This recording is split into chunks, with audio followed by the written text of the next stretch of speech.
Hello, here we go!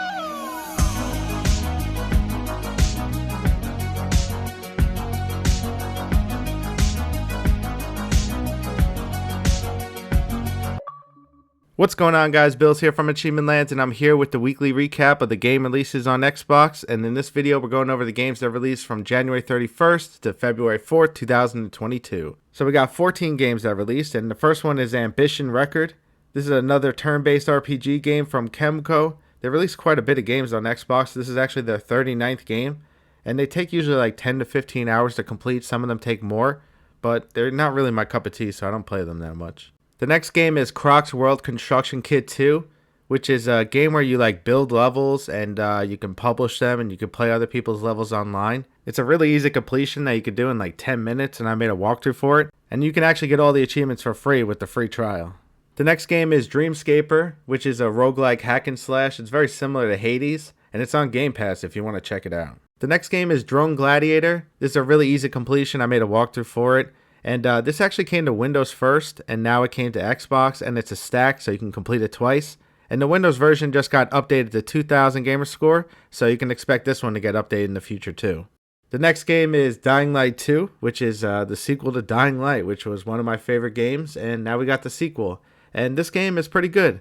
The story is kind of lame, to be honest, but the game itself is great. It's really fun.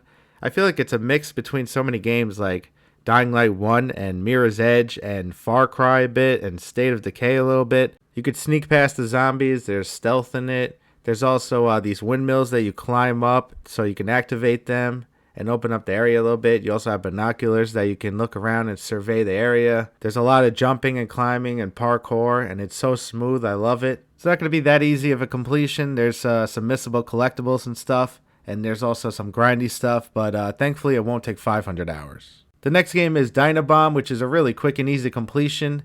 It's this little platforming game where you fly around with this character and you have to kill the enemies and collect gems.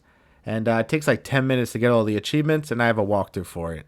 Next up is the Life is Strange Remastered Collection, which actually comes with 2 games. Comes with Life is Strange Remastered and also Life is Strange Before the Storm Remastered. And each one has 1,000 gamer score that you can get. The next game is Nostalgic Train, which is a walking sim basically. And it's a really easy completion. All you have to do is just walk around and pick up the notes and fragments. And with a guide, you can do it in like an hour.